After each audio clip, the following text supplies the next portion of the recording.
4, 3, 2, 1. Demain tes bonnes résolutions pour le nouveau millénaire. Millénaire, donne-moi une bonne raison de fêter ce nouveau millénaire. Y'en a pour les jeunes, pour les vieux, pour les hommes, pour les femmes. Les carottes de l'an 2000 se vendent comme la bonne gamme. Pour les forts, pour les faits, pas de changement dans les règles. Juste un décompte bidon, personne de fou. En vrai, on terminait grave bien les années 90. Coupe du Monde, Euro 2000, Black, Blanc, Beurre. On était tous unis. Que demander de plus? Je me sentais comme Goku dans Dragon Ball Z. Ou Mark Landers dans Liv et Tom. Je me sentais trop fort. 8h56 à New York. Qu'est-ce qu'il veut Un encore? Boeing vient de percuter le World Trade Center. Tout le sommet de la tour nord est en feu. On pouvait s'attendre à beaucoup de choses de ce début de siècle. Mais pas à ça. Nous, on pensait à un mauvais pilotage. Mais c'était du terrorisme. Il y a eu des morts. Plein de morts. Bref, moi, c'est Anas. Et c'est pas un événement à 5826 km qui pouvait m'empêcher d'accomplir mes rêves. Quand j'y pense, les ricains devaient se dire pareil quand ils faisaient la guerre dans le monde entier, non? Moi, je suis dans le foot, comme beaucoup dans nos quartiers. Mais perso, je vais pas échouer. City Stade, sport-études, centre de formation, j'avais coché toutes les cases. Pourquoi pas un autre sport? Peut-être parce qu'on n'a jamais vu de terrain de tennis en bas de nos tours.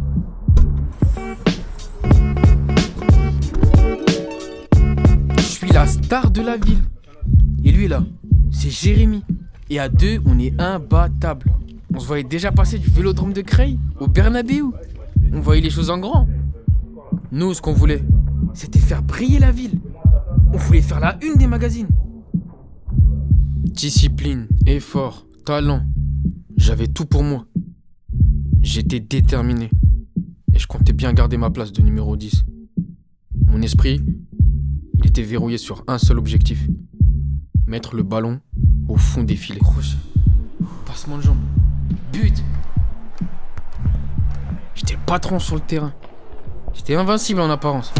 Je repoussais mes limites sans arrêt. Il est sérieux lui? Qu'est-ce que j'ai à gémir comme ça aussi? Faut que je me relève.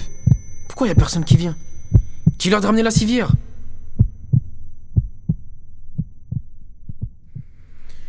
C'est ça le problème du sport. Tout repose sur le physique.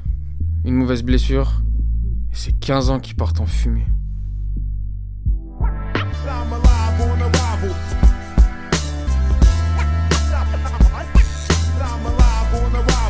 On était vraiment dans le millénaire de la désillusion.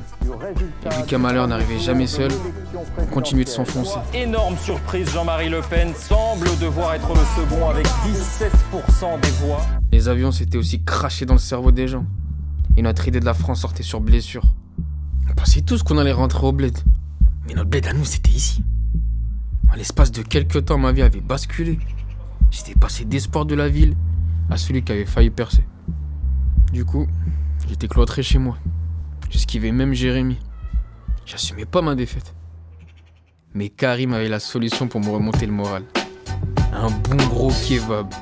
Enfin un truc de positif. On se régalait de fou. Salade, tomate, oignon. Avec supplément fromage, s'il te plaît, chef. 22 francs.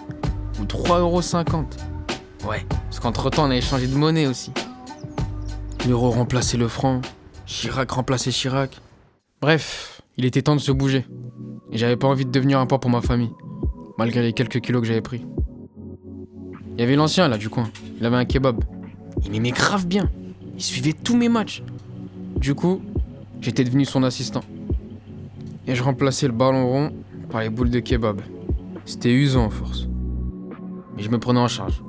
Sans décevoir les parents. Et entre nous, je préférais sentir la friture que le tabac et le café du bar PMU. Voire pire, la sueur du dealer. J'étais à l'aise financièrement. Nouvelle paire, nouveau téléphone. En tout cas, c'est l'impression que j'avais. Ouais, parce que je vous ai pas encore parlé des téléphones portables. En gros, on peut appeler n'importe qui, quand on veut, où on veut. Fini d'attendre le téléphone fixe ou les cabines téléphoniques. On était tout le temps connectés. Bon, en vrai, je pensais vivre, mais je vivotais. Je vivais encore chez mes parents et j'avais pas de perspective d'avenir. On parlait de nettoyer la banlieue au Karcher. Des gens s'offusquaient et d'autres applaudissaient. Pour nous, c'était la routine. On était tous des Bouna en puissance. Comme Zidane en finale. La partie de la France a craqué. Nos parents avaient fait le dos rond pendant des années. Et malgré ça, on n'était toujours pas respectés. Alors on se laisse plus faire. Le déclic ? Un simple livre oublié sur une banquette. Pour que je me rende compte que je perdais mon temps depuis le début. Un livre qui m'a fait comprendre l'essence même de nos vies. Il fallait briser les chaînes que je m'étais mises au poignet, croyant qu'elles étaient en or. Et même si je commençais à comprendre, fallait que je transmette l'info aux autres. Pour ça, fallait reprendre les études. Heureusement que mes parents m'avaient forcé à avoir le bac pour pouvoir continuer le foot. Sport ou études, c'était le même schéma. Effort et discipline. Du coup, j'étais bien décidé à m'y remettre. Et pas qu'un peu. J'allais devenir enseignant.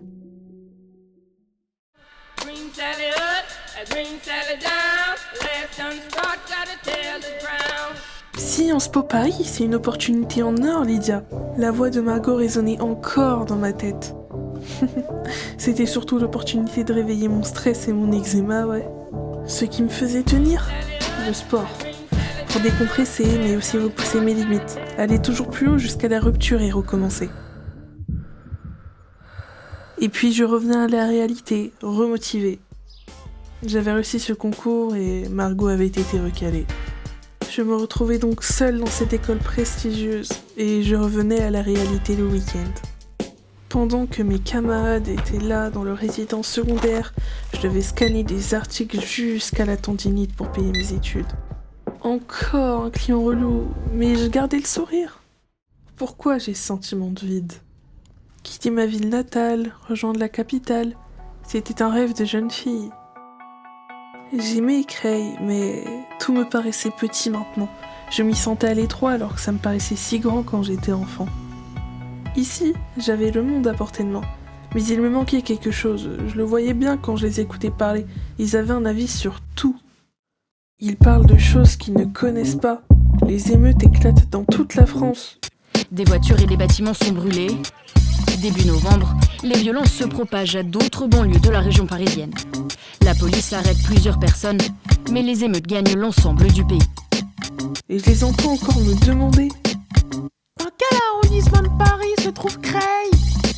Dire que la plupart finiront dans les médias ou conseillers politiques. Plus je me rapprochais de cette fameuse élite et plus je me rendais compte que la vérité en était loin. Quel plaisir d'aider les enfants à étudier. C'est à leur contact que ma vie prenait sens. Je comprenais mieux mes parents qui étaient instits. Ils m'avaient parlé de l'importance de la transmission et du savoir, mais je n'y avais pas prêté attention. On me vendait une supériorité qui était censée permettre une meilleure compréhension de la réalité, alors qu'ils en étaient totalement déconnectés, c'était insensé. Dans le fond, je savais que ce concours B qu'on vendait comme un tremplin pour les zones défavorisées ne servait qu'à donner bonne conscience à certains. Ici, je ne suis qu'un faire-valoir, je ne rentrais pas dans le moule. Mais où était donc ma place ? La réponse était là depuis le début. C'était auprès des miens, à continuer ce que mes parents avaient commencé. Enfin à ma place. Les amphis sont moins confortables, mais je m'y sens bien. Ma vie a enfin du sens. Fini les sauces et la friture. J'avais même la bourse maintenant. Encore un arabe qui profite du système, dirait Le Pen. Je respirais un nouvel air. Maintenant, je prends le train dans l'autre sens, direction Amiens. Fini les quais bondés de Gare du Nord et du métro. On avait une bonne classe en vrai. Hein. Je commençais à repérer qui venait d'où en plus. Elle venait de Creil, c'est sûr. Si t'étais de Creil, on allait forcément se croiser à la gare. Et c'était sur ce fameux quai que j'avais vu Lydia. Mais je le connais, lui, sa tête, elle me dit quelque chose. Ah, elle est là. Je crois que c'est le destin. Bon, allez, je vais aller lui parler. C'est marrant. Ce serait jamais parlé à Creil. Là, c'est fluide. Pas de pression, pas de peur du regard des autres. Du coup, on finit par discuter et faire des trajets ensemble. La fac, ça nous sortait de notre bulle. On côtoyait plein de nouvelles personnes. C'est grave top. Internet, c'est la folie. On peut discuter tout le temps. Même plus besoin de se déplacer ou réfléchir à quoi faire dehors. MSN, oui sur oui. Je harcelais mes copines et Anas quand ils mettaient du temps à me répondre. Bon, ok. Ça avait pas que des avantages d'être tout le temps connecté. Surtout quand t'avais Lydia dans tes contacts. Mais Internet, ça offrait tellement de possibilités. On l'avait même sur le téléphone maintenant. Les nouveaux médias en continu étaient partout, même chez mon coiffeur. On avait le droit à ces écervelés de BFM à la ligne éditoriale douteuse. Et le ministre de l'Intérieur persiste et signe. Le terme nettoyer au Karcher est un terme qui s'impose. Parce qu'il faut nettoyer cela. Le mot nettoyer. Et alors, excusez-moi, mais nettoyer, on n'est pas des animaux. On n'est pas une qu'est-ce qui dit ça? On nettoie les trafics. On nettoie pas des gens. Comme disait Despo, les politiques continuent de jouer au Rubik's Cube avec les communautés. La situation nationale ne s'améliorait pas du tout. Nous, on était dans notre bulle, on calculait pas. Heureusement qu'elle est là. C'est dur d'être concentré tout le temps. Il avait souvent des pannes de réveil. Il faisait toujours le malin et je le voyais bien loucher sur ma feuille. Mais il me faisait tellement rire. Enfin des débats passionnants et des vraies réflexions. On était passionnés. Je prenais du recul sur certaines choses. Il était tellement susceptible quand ça n'allait pas dans son sens. On peut pas être d'accord sur tout, hein. Et j'accepte. Échanger, écouter. J'arrêtais pas de m'enrichir personnellement. Le retour à Creil, c'est la décision la plus importante qu'on a prise au final.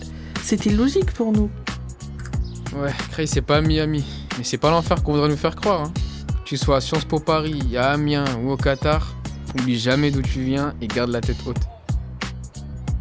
Je regrettais pas d'être parti de Creil. Ça m'avait fait le plus grand bien. Et j'y revenais avec plus de plaisir.